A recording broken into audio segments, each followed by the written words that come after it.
बिस्मिल्लाहिर्रहमानिर्रहीम। अस्सलामुअलैकुम। मैं हूँ आपकी उर्दू की मौल्लिमा राहिला समीर। उम्मीद करती हूँ मेरे तमाम बच्चे खैरियत से होंगे, खुशबाश होंगे और पढ़ने के लिए तैयार होंगे। प्यारे बच्चों, आज हमारा जो सबक है वो 4 है, जिसका उन्वान है हमारा वतन हमारा घर है। बी लिफ्ट हमारा 40 है। 40 जुमले, नज़म, कहानी या मुख्तसर गुफ्तगू सुनकर सवालात के ज़बानी जवाबात दे सकें और सरगर्मियों में हिस्सा ले सकें। ये सरगर्मियाँ क्या है, यानी कि क्विज़ की सरगर्मी। प्यारे बच्चों, जब आपको कोई कहानी सुनाई जाती है और आपको कहा जाता है कि सुनकर आपने जवाब देना है, तो बच्चे जो है वो बजर बजाते हैं और कहानी सुनकर उन्होंने सवालात के जवाबात देने होते हैं। आज का हमारा जो हासिल ताल्लुम है वो भी इसी के मुतल्लिक है। हम आपसे को कहानी सुनाएंगे और फिर सवालात पूछेंगे। तसलसल की ये मश्क जो है, ये सरगर्मी आप जल्दी से अपनी किताबों पर मुकम्मल कर लें।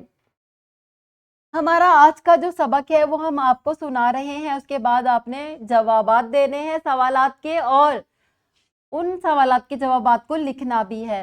अहमद का घर स्कूल के करीब था। मोहल्ले के बच्चे इसी स्कूल में पढ़ते थे। एक दिन उस तानी साहिबा ने बच्चों से पूछा, हमें अपने वतन से मोहब्बत क्यों करनी चाहिए? अहमद ने जवाब दिया, ये वतन हमारा घर है। उस तानी ने अहमद को शाबाश दी और बताया, ये वतन हमारा घर है, हम यहाँ रहते हैं, हमें अपने घर को साफ सुथरा रखना चाहिए, गली में कचरा नहीं फेंकना चाहिए। अहमद ने उस्तानी साहिबा की बात बहुत तवज्जो से सुनी। उसने गली में कचरा फेंकना छोड़ दिया। अपने बड़ों के साथ मिलकर 2-3 नहीं बल्कि पूरे 10 दरख्त लगाए। वो चाहता था कि उसका वतन प्यारा लगे, क्योंकि प्यारे बच्चों, हमारा वतन हमारा घर है। सवालात हमारे ये हैं। पहला सवाल है, क्या हमें अपने घर को साफ सुथरा रखना चाहिए? क्या वतन भी हमारा घर है? क्या आप अपने वतन से मोहब्बत करते हैं? कचरा कहाँ फेंकना चाहिए? वतन को साफ सुथरा रखने से वतन कैसा लगेगा? इन तमाम सवालात के जवाबात आपने अपनी मौल्लिमा मौल्लिम को भी देने हैं और आपने लिखने भी हैं।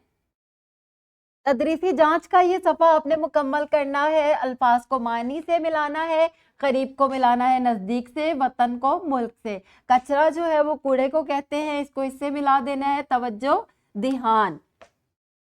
और ये हमारा घर का काम है जो कि वर्कबुक पर मौजूद है। आपने दुरुस्त जवाब पर दायरा लगा लेना है।